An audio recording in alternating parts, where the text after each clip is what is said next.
Hi all, welcome to I+. ഞാൻ അക്ഷര.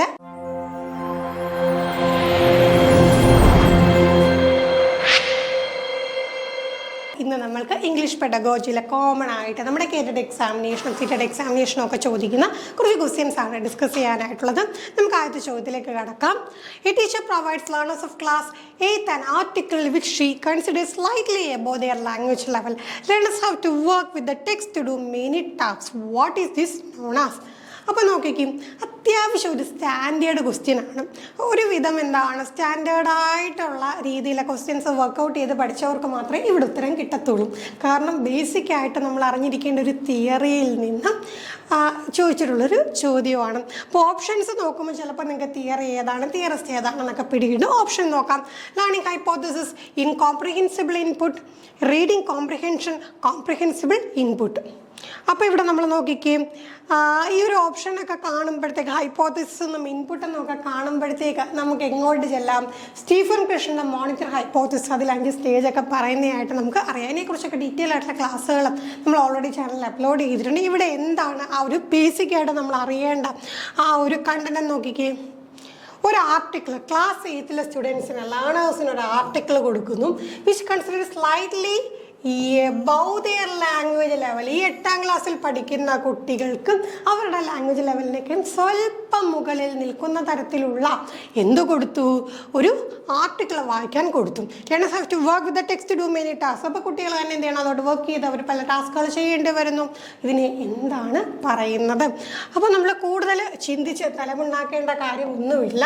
അദ്ദേഹത്തിൻ്റെ തിയറി പ്രകാരം കോംപ്രിഹെൻസിബിൾ ഇൻപുട്ട് എന്നാണ് ഇതിന് പറയുന്നത്. എന്താണ്? ഓൾറെഡി ഉള്ള ലെവലിനേക്കാളും കുറച്ചും കൂടെ ഉയരത്തിലുള്ള ഒരു കാര്യം കൊടുത്തിട്ട് അതുമായിട്ട് വർക്കൗട്ട് ചെയ്യുന്നതാണ്. അപ്പോൾ നമ്മൾ ഡീറ്റെയിൽ ആയിട്ട് മോണിറ്റർ ഹൈപ്പോത്തസിസും അതുമായിട്ട് ബന്ധപ്പെട്ട കാര്യങ്ങളും ഒക്കെ നോക്കിക്കഴിഞ്ഞാൽ നമുക്ക് പെട്ടെന്ന് തന്നെ ഉത്തരം കിട്ടുന്ന ഒരു മേഖല തന്നെയാണ്. അടുത്തത്, teaching of grammar is chiefly useful for improving. അപ്പോൾ നോക്കിക്കേ, ഗ്രാമർ നമ്മൾ മെയിനായിട്ട് എന്ത് ഇമ്പ്രൂവ് ചെയ്യാൻ വേണ്ടിയിട്ടാണ് ഗ്രാമർ ടീച്ച് ചെയ്യുന്നത്. പലപ്പോഴും എന്താണ് ഗ്രാമർ എന്ന് പറയുന്ന സംഗതി ലേണേഴ്സിന് ഇത്ര അങ്ങോട്ട് ഇഷ്ടമല്ലാത്തൊരു കാര്യമാണ്. പക്ഷേ എന്നിരുന്നാലും നമ്മൾ ഗ്രാമർ റൂൾസ് അറിഞ്ഞിരിക്കണം എന്ന് പറയുന്നത് എന്തിനു വേണ്ടിയിട്ടാണ്? Fluency, accuracy, literacy, numeracy. എന്തിനു വേണ്ടിയിട്ടാണ്?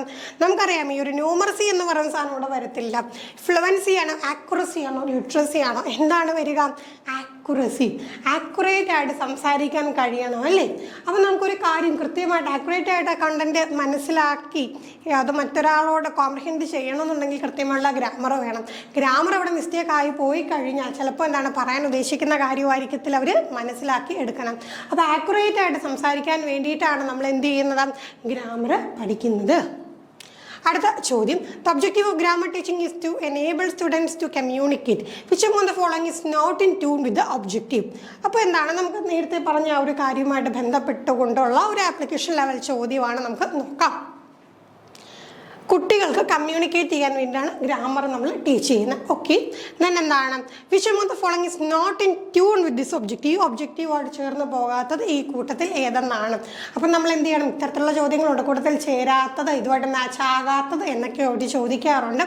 നമുക്ക് ഓപ്ഷൻസ് നോക്കാം. Students should have command over every aspect of each grammar point. Students need to avoid instruction that connect grammar points with larger communication context. Students should master only those aspects that are relevant to the immediate communication task. Error correction is not always the teacher's first responsibility. അപ്പോൾ അതുമായിട്ട് ചേർന്ന് പോകാത്തത് എന്താണ്?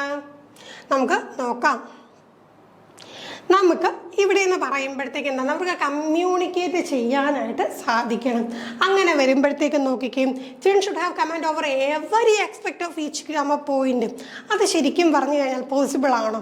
കുട്ടികൾക്ക് എന്താണ് ഗ്രാമറിൻ്റെ ഏത് ഒരു സംഗതി എടുത്തു കഴിഞ്ഞാലും എന്ത് ചെയ്യാൻ കഴിയണം? ആ ഏരിയയിൽ കമാൻഡ് ഉണ്ടായിരിക്കണം എന്ന് പറയുന്നത് നമുക്ക് എന്താണ്?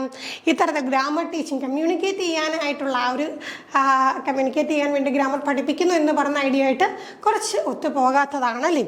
നമ്മളിപ്പോൾ ബാക്കി ഓപ്ഷൻസ് നമ്മൾ നോക്കിക്കഴിഞ്ഞാൽ Students need award instruction that kind of grammar points with larger communication context നോക്കിയാലും students should master only those aspects that are relevant to the immediate communication task നോക്കിയാലും error correction is not always the teacher's first responsibility നോക്കിയാലും നമുക്ക് എന്താണ് ഇതുമായിട്ട് കുറച്ച് match ചെയ്യുന്ന രീതിയിൽ തോന്നും. നമുക്ക് അത്ര മാച്ച് ആവാത്ത എന്താണ് command over every aspect of each grammar point എന്നുള്ളതാണ് കേട്ടോ.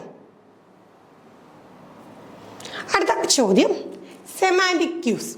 സെമാൻറ്റിക് ക്യൂസ് എന്ന് പറയുന്നത് എന്താണ്? In reading are prompts semantic cues ആ ഒരു ടേം കൃത്യം നമ്മൾ പഠിച്ചു വെച്ചാൽ മതി. സെമാൻറ്റിക് ക്യൂസ് എന്ന് പറയുന്നത് എന്താണ്? That help in decoding the word for the correct pronunciation of the word, that support the meaning making process for identifying the grammatical form. അപ്പോൾ ഈ സെമാൻറ്റിക് ക്യൂസ് എന്ന് പറയുന്നത്, നമുക്ക് ക്യൂസ് എന്ന് പറയുമ്പോൾ തന്നെ കണക്ട് ചെയ്യാനായിട്ട് പറ്റുമല്ലേ? എന്തിനു വേണ്ടിയിട്ടാണ്? ക്യൂസ് എന്ന് പറയുമ്പോൾ എപ്പോഴും സപ്പോർട്ട് കൊടുക്കാനായിട്ടാണ്. The support the meaning making process. Meaning കണ്ടെത്താൻ വേണ്ടി എന്ത് ചെയ്യുന്നുണ്ട് നമ്മൾ? ചെറിയ ചെറിയ ക്ലൂസ്. മീനിങ് സെമാൻറ്റിക്സ് എന്ന് പറയുമ്പോൾ തന്നെ നമുക്ക് എന്താണ്? സെമാൻറ്റിക്സ് എന്ന് വെച്ചാൽ മീനിങ് എന്നാണ്. ആ ഒരു മീനിങ്ങുമായിട്ട് ബന്ധപ്പെട്ട് മീനിങ് മനസ്സിലാക്കുന്ന മേഖലയ്ക്ക് പറയുന്ന പേരാണ് സെമാൻറ്റിക്സ്. അപ്പോൾ നമ്മൾ എന്ത് ചെയ്യുന്നുണ്ട്? നോക്കിക്കേ, ഈ മീനിങ് മേക്കിംഗ് പ്രോസസ്സിനെ സപ്പോർട്ട് ചെയ്യാനുള്ള സംഗതികളെയാണ് നമ്മൾ എന്ത് പറയുക? സെമാൻറ്റിക് ക്യൂസ് എന്ന് പറയുക. വിച്ച് അപ്രോച്ച്, അടുത്ത ചോദ്യമാണ്, which approach language teaching learning believes that language is a habit. അപ്പോൾ നോക്കിയാൽ ലാംഗ്വേജ് ഒരു ഹാബിറ്റാണ്, സ്വഭാവം. അതുമായിട്ട് ബന്ധപ്പെടുത്തിക്കൊണ്ട് നമുക്കൊരു ഹാബിറ്റ് പോലെ സ്വഭാവ രൂപീകരണത്തിൻ്റെയൊക്കെ ഒരു ഭാഗമായിട്ട് കൊണ്ടുവരാൻ കഴിയുക എന്നൊക്കെ പറയുമ്പോൾ തീർച്ചയായിട്ടും അത് എന്ത് തിയറിയുമായിട്ട് ബന്ധപ്പെട്ടിരിക്കുന്നു? നമുക്കറിയാം, ബിഹേവിയറിസവുമായിട്ട് ബന്ധപ്പെട്ടിരിക്കുന്നു. അപ്പോൾ അതിനെ ബേസ് ചെയ്തുകൊണ്ടൊക്കെ എന്താണ് ഒരുപാട് മെത്തേഡ്സും അപ്രോച്ചസും ഒക്കെ വന്നിട്ടുണ്ട്. പിന്നീട് അതിൻ്റെ പോരായ്മകൾ മനസ്സിലാക്കിക്കൊണ്ട് പുതിയ പുതിയ മെത്തേഡ്സും ഒക്കെ വന്നിട്ടുണ്ട്. ഇപ്പോൾ ഇവിടെ നമുക്ക് നോക്കിക്കഴിഞ്ഞാൽ എന്താണ്? ടീച്ചിങ് ലേണിംഗ് ലാംഗ്വേജ് ഹാബിറ്റ് എന്ന് ബിലീവ് ചെയ്യുന്നത് ഏത് അപ്രോച്ചാണ്? കമ്മ്യൂണിക്കേറ്റീവ് ലാംഗ്വേജ് ടീച്ചിങ് ആണോ? കോപ്പറേറ്റീവ് ലാംഗ്വേജ് ടീച്ചിങ് ആണോ? നാച്ചുറൽ അപ്രോച്ച് ആണോ? ഇവിടെ ഒന്നും എന്താണ് ലാംഗ്വേജിന് ഒരു ഹാബിറ്റായിട്ട് കാണുന്നില്ല. എവിടെയാണ് കാണുന്നത്? Audio lingualism. അവിടെ എന്താണ്? ഓഡിയോ ലിംഗ്വലിസത്തിലാണ് ഇങ്ങനെ കുറേ കാര്യങ്ങൾ കേൾക്കുന്നു, അത് ബൈ ഹാർട്ട് ചെയ്യുന്നു, അത് റീപ്രൊഡ്യൂസ് ചെയ്യുന്നു, ആ ഒരു പാറ്റേൺ. അത് എന്താണ്? ഹാബിറ്റ് ഫോർമേഷൻ പോലെ ആകുന്നു. അപ്പോൾ ഇത് ആർമി മെത്തേഡ് എന്നൊക്കെ പറയാറുണ്ടല്ലേ? ഈ ഒരു ഓഡിയോ ലിംഗ്വലിസത്തിൽ എന്താണ്? ഇതുപോലെ ലാംഗ്വേജ് കേൾക്കുന്നു, അതിനെ എന്ത് ചെയ്യുന്നു? പ്രൊഡ്യൂസ് ചെയ്യുന്നു. അല്ലാതെ എക്സ്ട്രാ ആയിട്ട് എന്താണ് ഒരു കമ്മ്യൂണിക്കേറ്റീവ് ആയിട്ടുള്ള അപ്രോച്ച് ഒന്നും തന്നെ അവിടെ വരുന്നില്ല. അപ്പോൾ ആ ഒരു രീതിയിലുള്ള അപ്രോച്ചാണ്. അപ്പോൾ നിങ്ങൾ തീർച്ചയായിട്ടും എന്ത് ചെയ്യണം? പലതരത്തിലുള്ള അപ്രോച്ചുകളെക്കുറിച്ചും ടെക്നിക്കുകളെക്കുറിച്ചും മെത്തേഡുകളെക്കുറിച്ചും ഒക്കെ തീർച്ചയായിട്ടും അറിയണം. ഉറപ്പായിട്ടും പരീക്ഷയ്ക്ക് ഒരു ചോദ്യമെങ്കിലും ആ ഒരു മേഖലയിൽ നിന്നുണ്ടാകും. അതിനെ ഒഴിവാക്കിയിട്ടുള്ള ചോദ്യപേപ്പറുകൾ വളരെ വിരളമാണ്.